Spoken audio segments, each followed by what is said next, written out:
une fois, dans un royaume africain, un roi s'appelant Issa.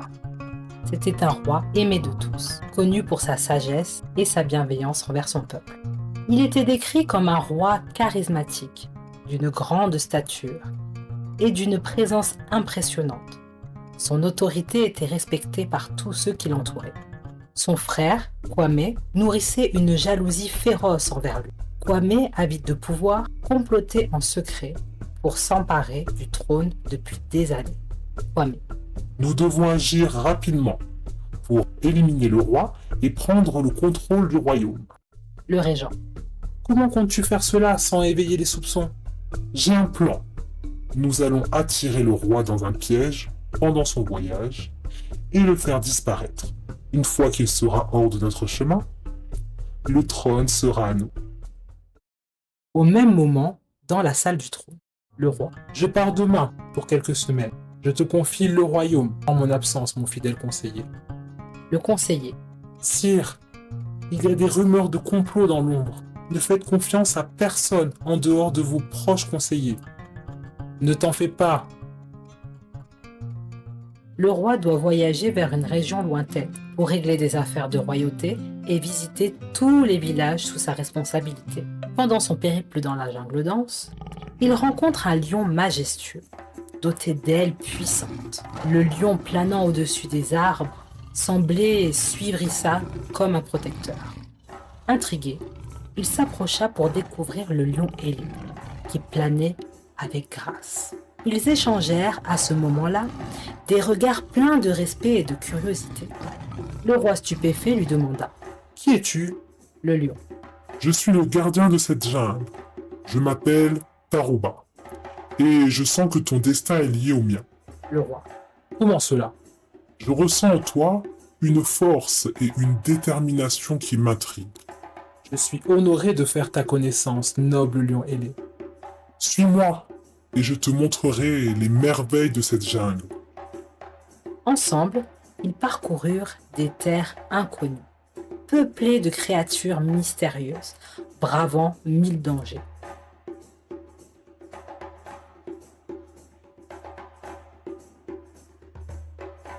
Un matin, en plein milieu de la route royale, Issa, Tarouba et ses gardes rencontrèrent une mystérieuse femme, séduisante. Elle était blessée. Le roi. Comment t'appelles-tu? Et que t'est-il arrivé? La femme. Mon prénom est Adja. J'étais sur la route de mon village quand soudain un serpent terrifiant m'a sauté à la jambe. Je me suis tellement débattue que je me suis entaillé la jambe avec un tronçon d'arbre mal taillé. Le roi. Nous allons te soigner et t'aider à rejoindre ton village, ne t'inquiète pas. Au fur et à mesure des jours qui passaient, les paroles mielleuses d'Adja gagnèrent rapidement la confiance du roi. Cependant, le lion fidèle se montra méfiant à l'égard de cette femme, ressentant son maléfique dessein. Alors que les nuits se succédaient et enveloppaient la forêt, Adja attendait que Issa dorme pour invoquer un démon. Et tous les soirs, elle répétait son rituel secrètement. Mais Tarouba, qui veillait silencieusement, perçut son intention sinistre. Un soir, le lion dit au roi. Mon protégé, réveille-toi. Viens avec moi. Il faut que je te montre quelque chose. Tu peux la voir que de tes yeux. Issa, intrigué, le suivit sans discuter. Ils virent Adja, au bord de l'étang, se transformer. Elle avait un corps de femme, avec une tête de crocodile. Puis elle dit ces mots. Esprit de l'ombre, père de la terre sombre, viens à moi. Esprit de l'ombre, père de la terre sombre, viens à moi. Soudain, une ombre maléfique sortit de nulle part, demanda à Adja ce qu'elle voulait. Il ne faut pas que le roi se réveille demain. Le roi doit mourir dans son sommeil. Elle n'eut pas le temps de finir sa phrase que le lion bondit devant elle, rugissant furieusement. Adja fuit tellement vite qu'il n'eut même pas le temps de la punir. Le roi, Issa, reconnut la loyauté indéfectible de son lion et réalisa la gravité de la situation. Il témoigna sa gratitude envers Tarouba pour sa vigilance. Quelques jours plus tard, Hadja arriva au palais pour prévenir le prince Kwame de l'échec de la mission, ce que le prince n'accepta pas du tout, et pour la punir, il lui fit enlever tous ses pouvoirs et la condamna à l'exil. Ce fut la fin de Hadja. Les semaines passèrent et le roi finit son périple au village de Kalimba. Il y rencontra le chef du village, qui se nommait Mbako. Le soir même, il fut une immense fête en son honneur. Tout le monde festoyait et se réjouissait de sa venue. Pourtant, autour de la table dressée de 1000 délicieux plats, une personne l'intriguait. Une fille d'une beauté époustouflante. Elle avait un visage délicat et harmonieux, de grands yeux brillants et expressifs, une silhouette élancée et gracieuse. Mais elle paraissait triste. Il se rapprocha d'elle et lui demanda ce qu'il n'allait pas. Son père était malade, dit-elle, et cela la rendait soucieuse. Et le mal qui le rongeait était de l'ordre de la sorcellerie. Le père de Nafi était un homme sage et respecté. Il était un puissant devin connu pour ses capacités de guérison et de ses dons de voyance. Cependant, une malédiction pesait sur lui, et toutes les potions n'y firent rien, car il avait attiré la colère d'un sorcier redoutable, Jabari, qui s'était juré de détruire sa famille. La jalousie de Jabari ne connaissait aucune limite. L'état du père de Nafi se détériorait de jour en jour. Nafi: Papa, je suis désolée de te voir souffrir comme ça. Est-ce que tu te sens un peu mieux aujourd'hui? Son père: Merci, ma fille, mais je crains que ma maladie ne s'aggrave. Il y a pourtant une légende dans notre village qui dit qu'en haut de la montagne se trouve l'arbre de vie et que ses feuilles ont le pouvoir de guérir toutes les maladies. Vraiment? Où se trouve exactement cet arbre de vie? Il se trouve tout en haut de la montagne de Kumbata. Mais c'est un endroit très dangereux et difficile d'accès. Il faudrait braver des périples pour parvenir jusqu'à lui. Quel périple? 3 épreuves, dit la légende. La première, une rencontre avec Ayu, un esprit farceur, qui te mettra à l'épreuve. La deuxième, une rencontre avec Zara, qui te défiera de trouver la sagesse dans l'adversité.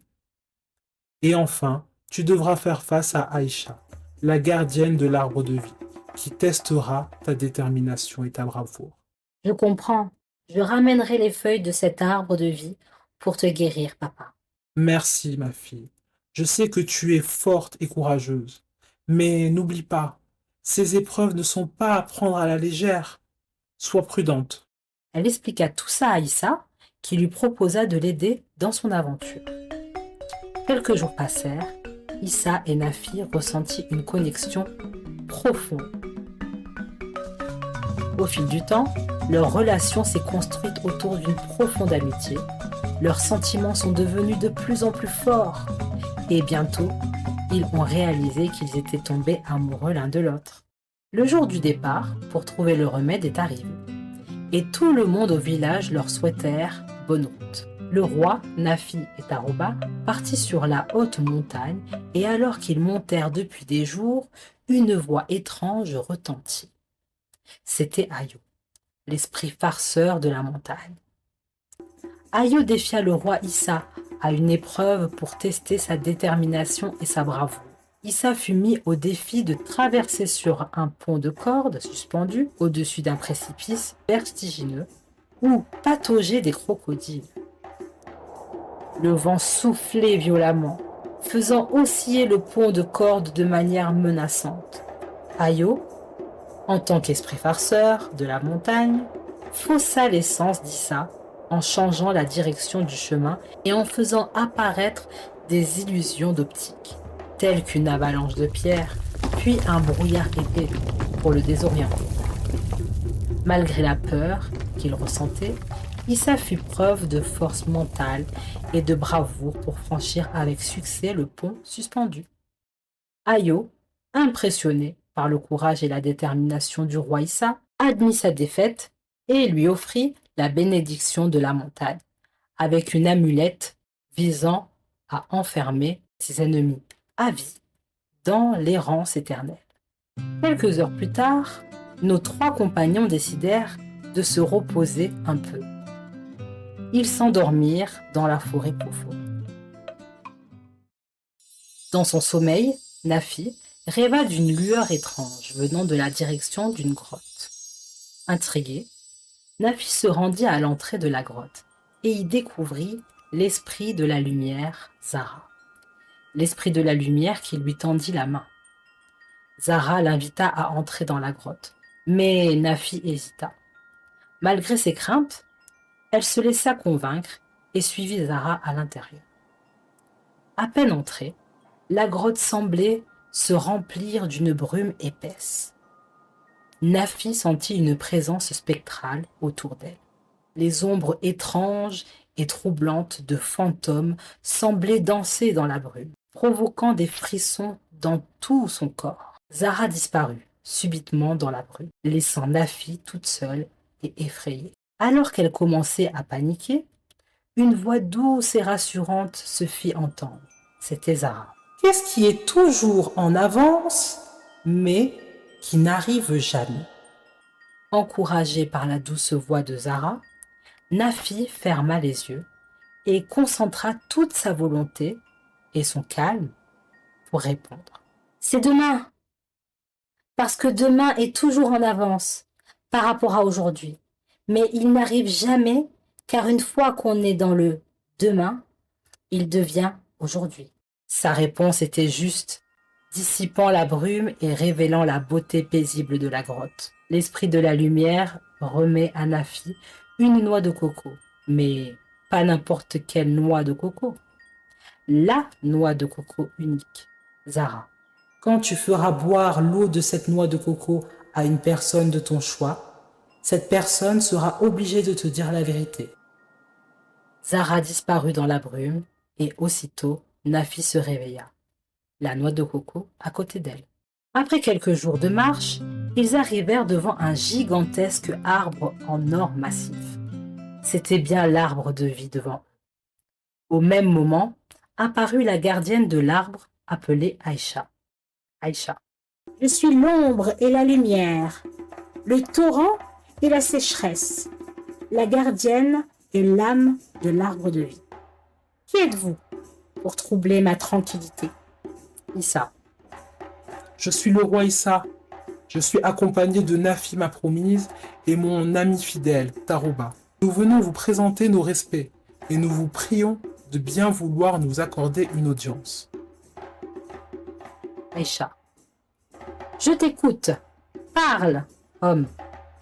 Le père de ma promise est gravement malade.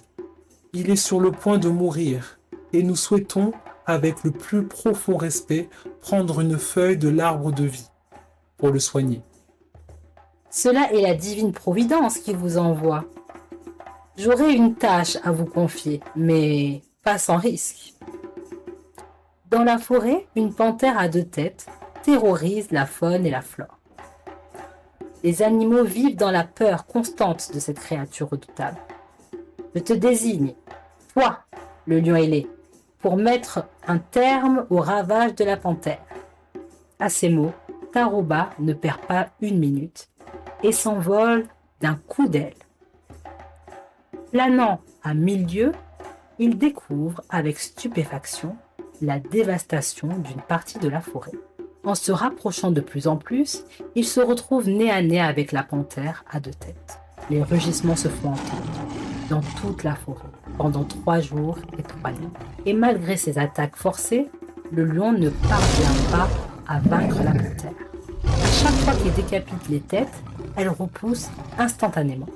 C'est alors que, presque au bord de l'épuisement, le lion s'aperçoit que la queue est le point faible de la panthère. En l'attrapant par la queue et en la maintenant fermement, il parvient à affaiblir et maîtriser la panthère, neutralisant ses pouvoirs et mettant fin à cette dévastation. Ainsi, le lion réussit à vaincre la panthère redoutable et apporte la paix dans la jungle. De retour devant l'arbre de vie, Aïcha lui dit, ta force et ton intelligence a vaincu cette terrible panthère. Tu peux en être fier. Je te remets à toi et tes compagnons une feuille de l'arbre. Faites-en bon usage. La gardienne disparut aussitôt. De retour au village, la joie se fit sentir. Mbako les accueille comme il se doit. Et le bonheur était à son compte. Son père, désormais guéri, exprima sa fierté et sa gratitude envers Issa, Tarouba et sa fille. Le village entier célébra leur victoire sur les forces maléfiques. Pendant la fête du village, le père de Nafi prédit à Issa que son retour au royaume serait périlleux. Le père de Nafi.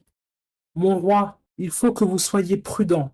J'ai eu une vision inquiétante. Votre frère comploterait pour vous éliminer et s'emparer du trône à votre place.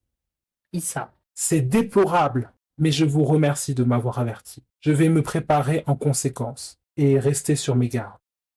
Le jour de son départ tant attendu arriva enfin. Issa, sa promise et Tarouba partirent avec fierté vers le royaume, déterminés à reconquérir le trône qu'ils avaient perdu. La nouvelle de leur arrivée se propagea rapidement. Et bientôt, des milliers de fidèles suivaient Issa, espérant enfin retrouver la paix et la prospérité sous son règne. Pendant le voyage, Issa méditait sur la manière de faire face à son frère, qui avait tenté de le tuer. Il savait que la confrontation serait inévitable, mais avec l'aide de Tarouba le lion ailé, Issa élabora un plan pour neutraliser Kwame sans recourir à la violence. Lorsqu'ils arrivèrent enfin au palais, Kwame les attendait, entouré de ses partisans. La tension était palpable, mais Issa était confiant. Kwame. Mon frère, quel plaisir de te revoir. As-tu fait bon voyage? Issa. Plaisir partagé. Oui, mon voyage a été très instructif. Dans la salle du trône, Issa décida d'utiliser la noix de coco spéciale que Zara offrit à Nafi. Il l'offrit à Kwame et lui demanda ses véritables intentions. Pris au dépourvu, Kwame avoua ses crimes et la vérité sur la rébellion. Issa l'emprisonna alors dans l'amulette éternelle, assurant ainsi la sécurité de son peuple. La justice avait triomphé. Avec cette épreuve derrière eux, Issa et Nafi se marièrent, scellant ainsi leur amour et leur engagement envers leur royaume. Ils régnèrent avec bienveillance, apportant la prospérité et l'harmonie à leur peuple. La morale de cette histoire est que la loyauté et l'intégrité sont des valeurs essentielles pour maintenir des relations saines et solides. C'était Imaginative. Merci beaucoup pour votre écoute.